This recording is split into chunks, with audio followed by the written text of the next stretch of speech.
Hello friends, मैं पवन शर्मा आपका अपने YouTube चैनल पर मैं आपका स्वागत करता हूं। और आज हम लोग पढ़ते हैं भारत की नदियां। भारत की नदियां हम पढ़ते हैं। भारत में कौन नदियां हैं, कौन नदी पर कौन से बांध बने हुए हैं, ये बार बार प्रश्न एग्जामों में पूछे जाते हैं नदियों से। आइए पढ़ते हैं भारत नदियां। हम पढ़ते हैं भारत नदियों को दो भागों में बांट सकते हैं। एक होता है हिमालय नदियां और दूसरा होता है प्रायद्वीपीय नदी। प्रायद्वीपीय नदी किसे कहते हैं, हिमालय नदी कैसे कहते हैं? हिमालय से निकलने वाली नदियों को हिमालयन नदी कहते हैं और ये वाले भाग को हम प्रायद्वीपीय कहते हैं। आइए जानते हैं, ये वाले भाग को, ये पूरा आपका हिमालय है, ये आपका पूरा पार्ट हिमालय है, इसलिए आपका यहां से निकलने वाली नदियों को हम हिमालयन नदी कहते हैं और हिमालय है, यहां से निकलने वाली नदियों को हम प्रायद्वीपीय नदी कहते हैं। प्रायद्वीपीय नदी,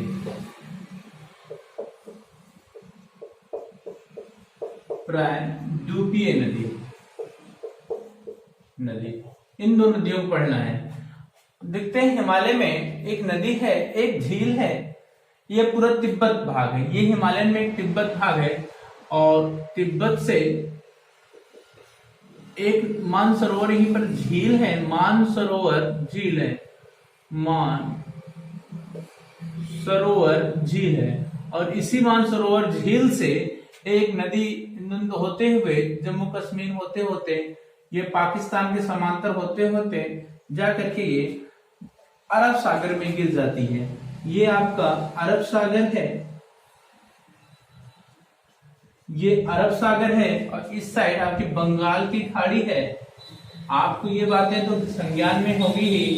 ये आपके बंगाल की खाड़ी है और नीचे हमारे भारत में हिंद सागर है, हिंद सागर। ज्यादातर नदियां बंगाल की खाड़ी में ही गिरेंगी। ये कोई नदी नहीं जो मानसरोवर झील से, तिब्बत के मानसरोवर झील से जो नदी निकलती है, ये कोई नदी नहीं, दूसरी इस नदी का नाम है सिंधु नदी। सिंधु नदी जो इसकी मात्र लंबाई 2828 किलोमीटर है, 2828 किलोमीटर है। ये भारत और पाकिस्तान के समांतर बॉर्डर से तय करती हुई बहती है, जाकर के अरब सागर में गिर जाती है। इसकी और सहायक नदियां जैसे सिंधु की, सिंधु है, रावी, सिंधु, रावी,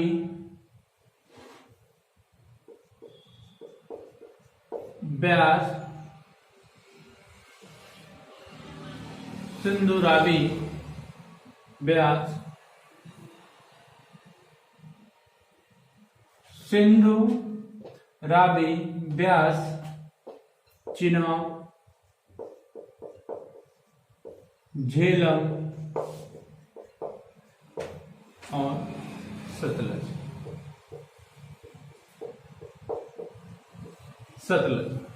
ये सिंधु की सहायक नदियां हैं, झेलम, चिनाब, रावी, ब्यास, सतलज। ऊपर की जो तीन नदियां हैं 1960 में एक बैठक होती है पंडित जवाहरलाल नेहरू के नेतृत्व में। 1960 में एक बैठक होती है, 1969 में 1960 में बैठक होती है और ये कहा जाता है ऊपर की जो तीन नदियां हैं, झेलम, चिनाब, रावी, ऊपर की तीन नदियां झेलम, चिनाब तथा रावी, इसका 80% भाग जल, 80% जल पाकिस्तान यूज करेगा और इसका 20% भाग भारत यूज करेगा। ऊपर की तीन नदियां, लेकिन नीचे की जो तीन नदियां हैं, रावी, ब्यास, सतलज, सिंधु, झेलम, चिनाब, सिंधु, झेलम, चिनाब।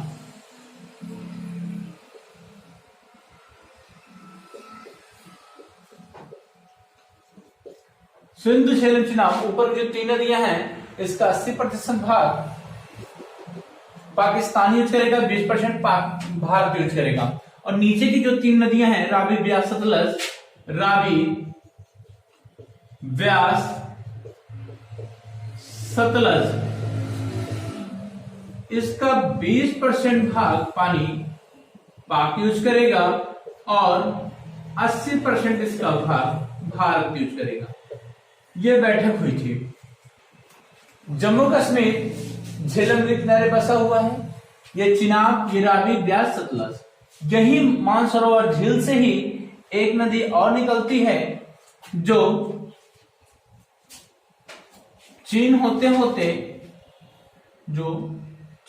होते असम में प्रवेश करती है और इस तरह बांग्लादेश होते होते बंगाल खाड़ी में गिर जाती है।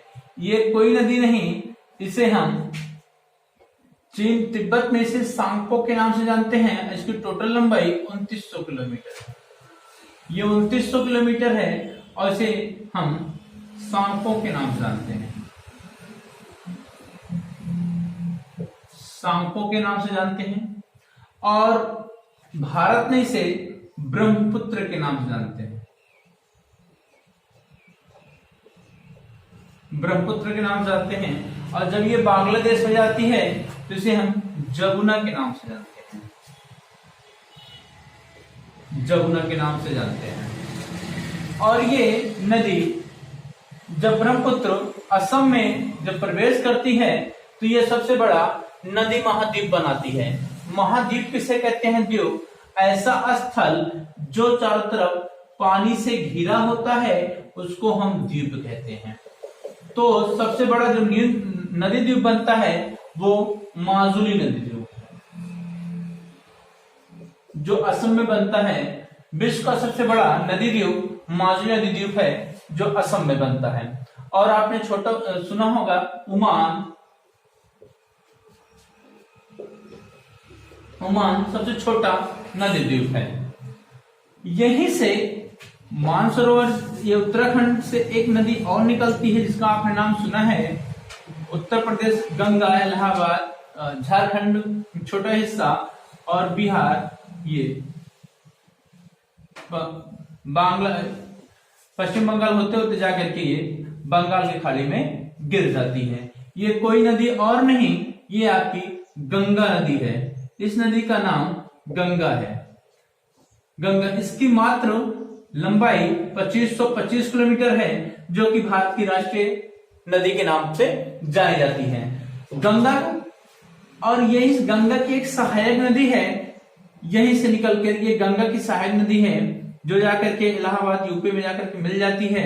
ये कोई नदी नहीं, ये यमुना नदी है जो सबसे लंबी सहायक नदी के नाम से जानी जाती है। ये और कोई नदी नहीं, ये यमुना नदी है। यमुना की कई सहायक नदी हैं जैसे बेतवा, केन,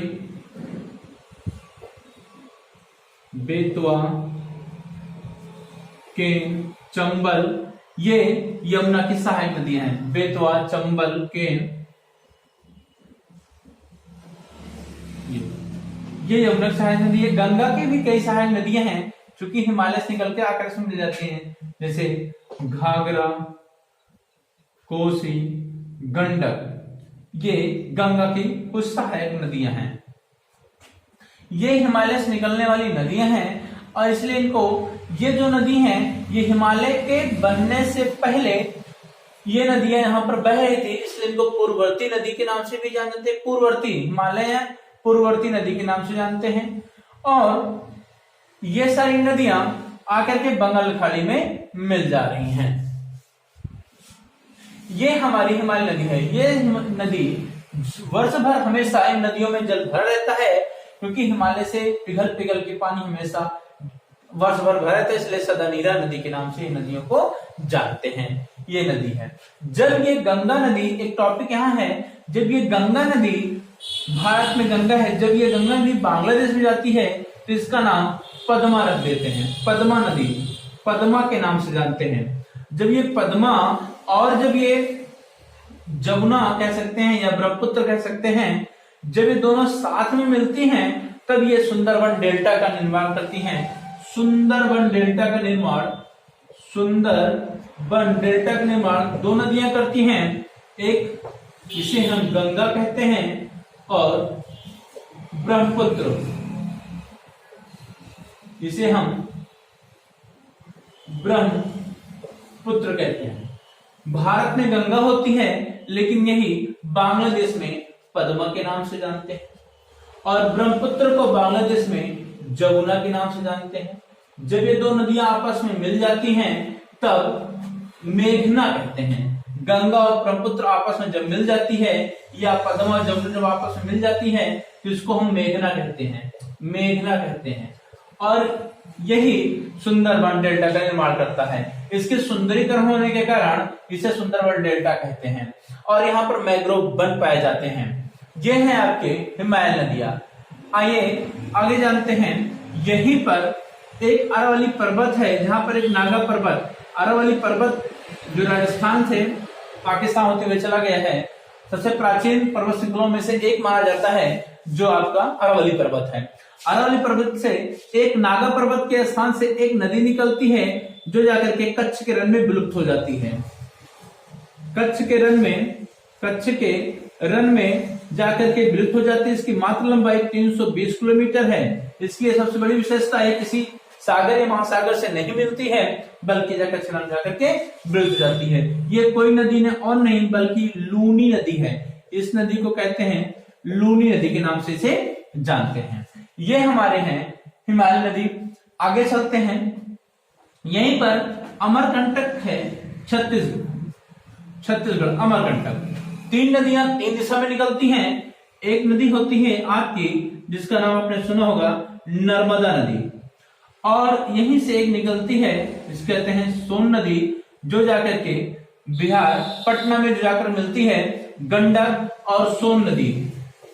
सोन नदी और ये गंडक,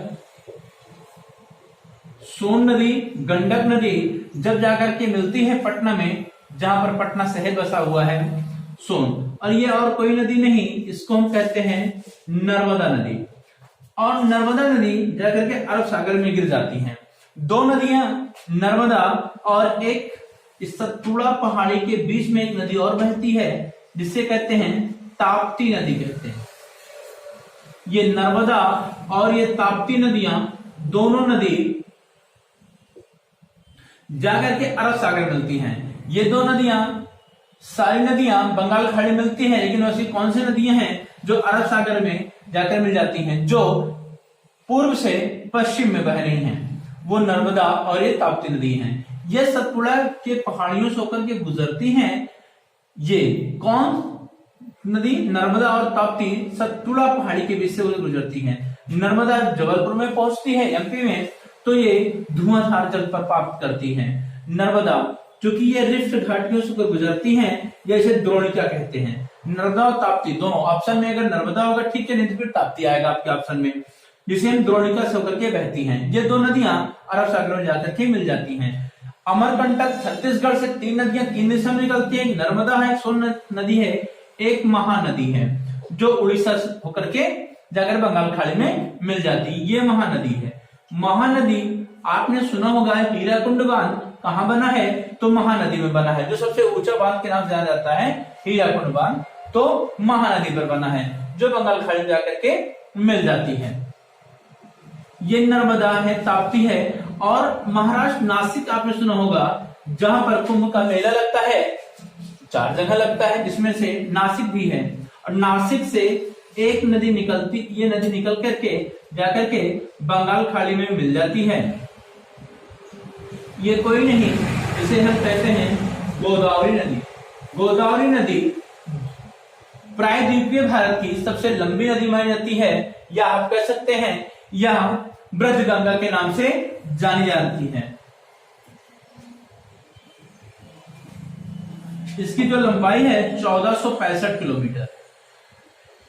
जिस प्रकार उत्तर भारत में गंगा पूजनीय है, उसी प्रकार दक्षिण भारत में एक गोदावरी नदी पूजनीय है।